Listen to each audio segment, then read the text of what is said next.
네, 다양한 국제 뉴스를 깊이 있게 전해드리는 시간. 월드앤 이슈 오늘 조비안 세종연구소 연구위원과 함께하겠습니다. 안녕하세요. 안녕하세요. 예. 트럼프 미국 대통령이요. 우리나라 관세에 대해서 상호 관세 다 협의한 것 같고 잘 수월하게 진행되지 않을까 싶었는데 네. 갑자기 관세를 올린다고 했어요. 그렇습니다. 예. 우선은 이 협상의 파기의 목적은 아닌 것으로 보여집니다. 다만 네. 이제 이 한미가 합의한 내용의 그 이행되는 속도, 특히 국회에 대한 이제 불만을 직접적으로 제기를 한 것인데요. 예. 이 트럼프 대통령이 이 25% 인상한다라는 내용을 자기 이 SNS 계정에 올리면서 올린 내용을 보면요. 예. 이재명 대통령과 이제 자기가 훌륭한 합의를 7월에 했고, 그리고 10월달에 이걸 다시 방문했을 때 확인을 했는데, 예. 이 국회가 이것을 왜 아직도 승인하지 않느냐, 그리고 한국 입법부가 미국과의 합의를 이행하지 않고 있다. 그래서 이 국회가 이것을 이행하지 않았기 때문에 25%를 인상한다라고 발표를 했습니다. 예.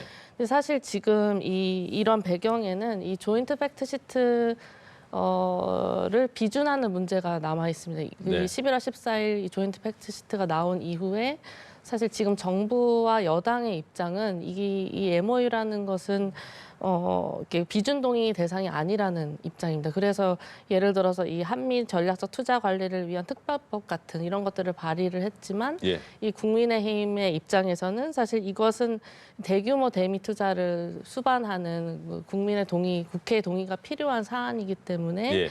입장의 차이가 있어서 지금 국회에서 이런 법안들이 계류가 되고 있다 보니까 트럼프 대통령 입장에서는 이것을 국회 때문에 못 하고 있다. 예. 그래서 안 하면 25%도 올린다라고 지금 강경한 자세를 보이고 있는 모습으로 보여집니다. 근데 15%에서 20% 올린다는 게 약속을 했는데 약속 안 지키는 건 파기 느낌은 아닌가 보죠, 그래도? 파기까지는? 그래도 아직 협상의 여지가 남아 있다라고 보면 이제 그 정도의 25%로 바로 이행을 할 건지는 지금 아마도 지금 정부가 발빠르게 좀 수습을 하려고 있지 않는가라고 생각이 됩니다. 그렇군요. 예. 네. 트럼프 대통령은 우리 국회 이야기를 꺼내지만 네. 일각에서는 자동차와 관련된 거라는 네. 얘기도 나오는데 이건 예. 어떤 이야기인가요?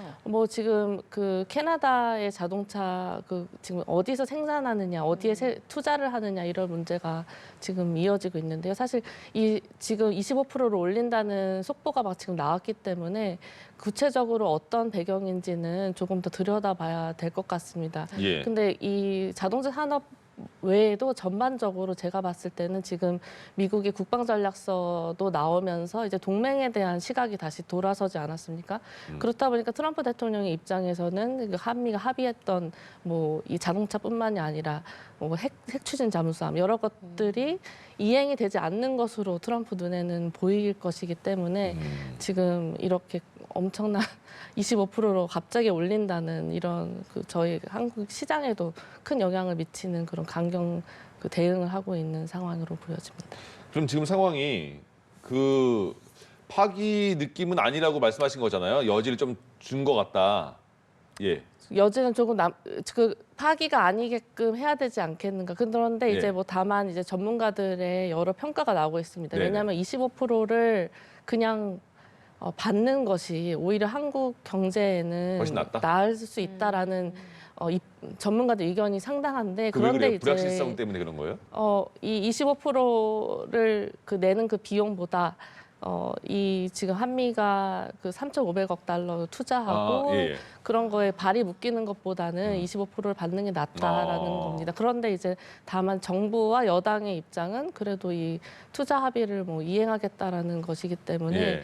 지금 여야 간의 의견이 좁혀지지 않고 있고 그런 상황으로 보여집니다. 예. 네. 근데 트럼프 대통령이 이렇게 관세를 가지고 압박하는 게 우리나라를 대상으로만 하는 건 아니잖아요. 아닙니다. 캐나다에는 100%의 관세를 물리겠다 그렇습니다. 이렇게 압박을 했는데 왜 네. 그러는 건가요? 그러니까 지금 한미 간에도 그렇고 이제 정치적 수단으로 활용하는 것으로 보여지는데요. 예.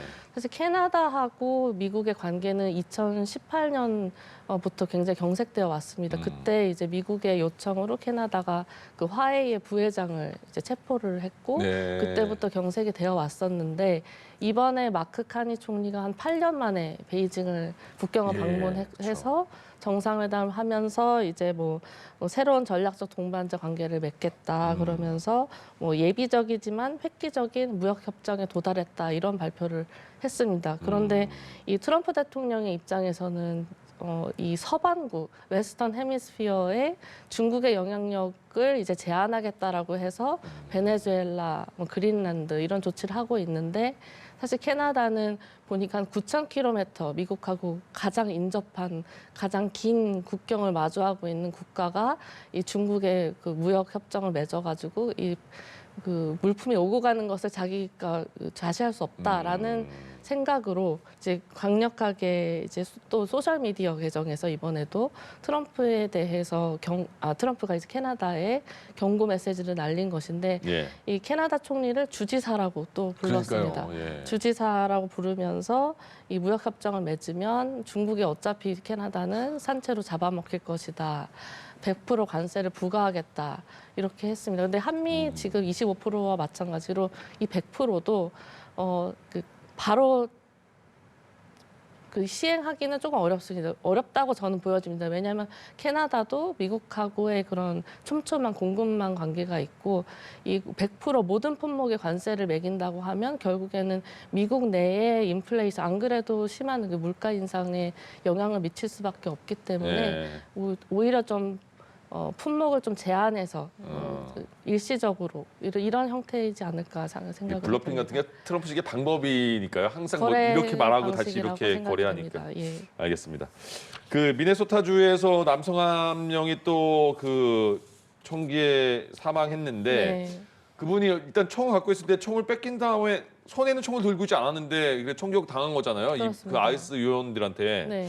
근데 그래서 총기 소지권과 관련해서 이게 뭐 헌법적으로 맞냐 안 맞냐 이런 논쟁까지 생겼네요. 그렇습니다. 지금 이 프레티 사망 관련해서 지금 이 미국 국토안보부하고 연방 정부의 입장은 프레티가 총기를 가지고 있었다. 그러니까 정당 방위를 주장을 하고 있습니다. 예. 그런데 이제 이 정당 방위 주장이 문제가 되는 것이 총기 소지라는 것은 미국의 그 수정헌법 제2조의 그 국민의 기본권으로 굉장히 강력하게 보호를 받는 부분입니다.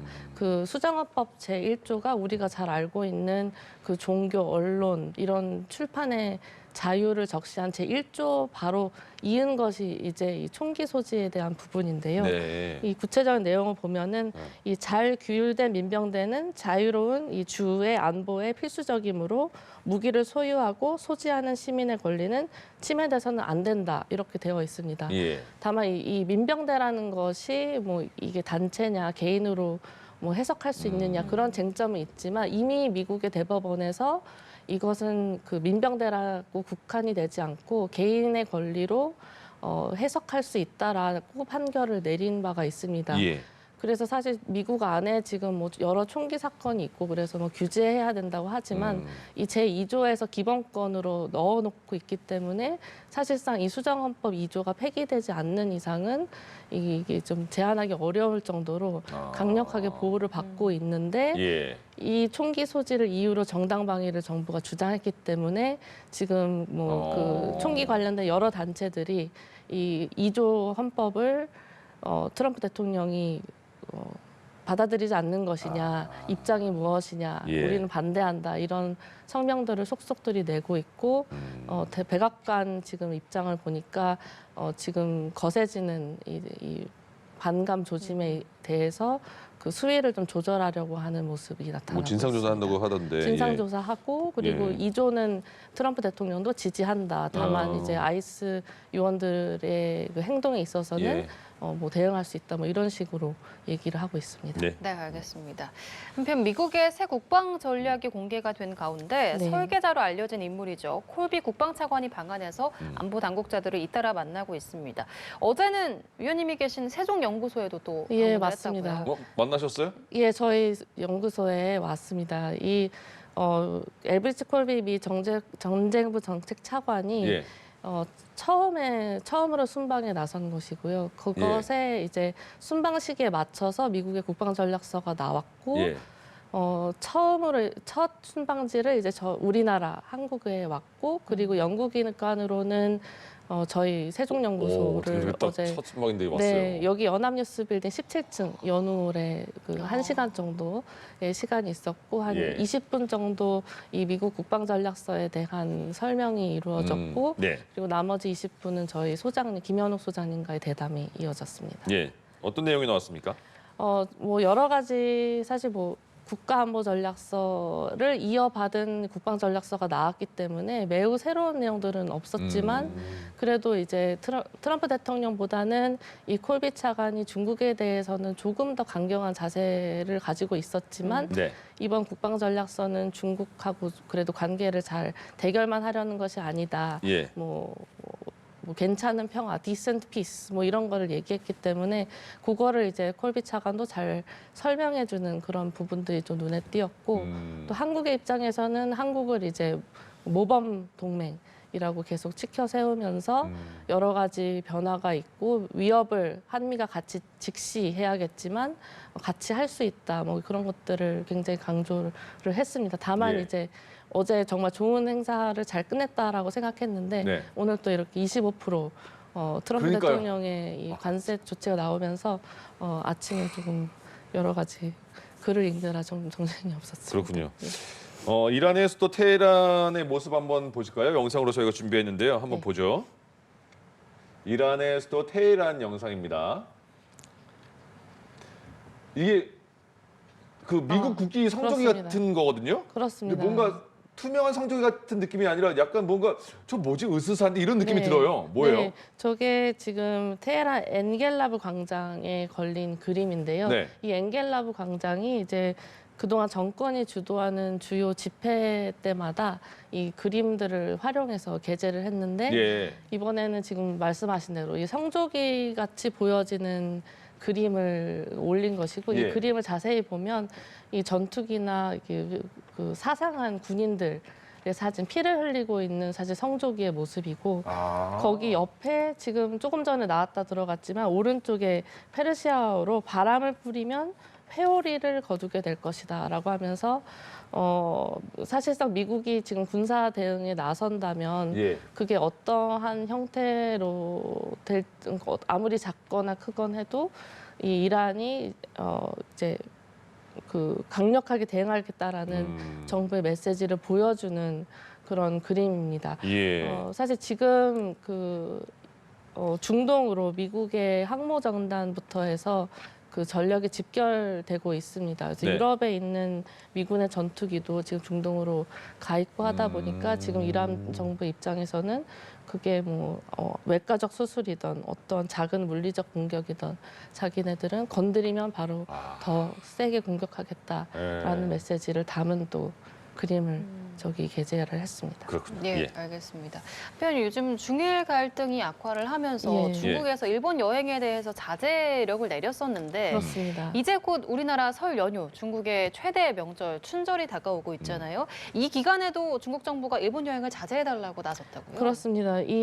그 일본 여행 자제령이 지금 계속 연장에 연장되는 상황입니다. 예. 이 원래 작년에도 이 중국 항공사들이 12월 31일까지 일본으로 예약한 그런 항공편을 취소하거나 예. 변경할 때 수수료를 물지 않겠다라고 했는데 이걸 이미 이 3월 28일까지 한시적으로 연장한 바가 있는데요.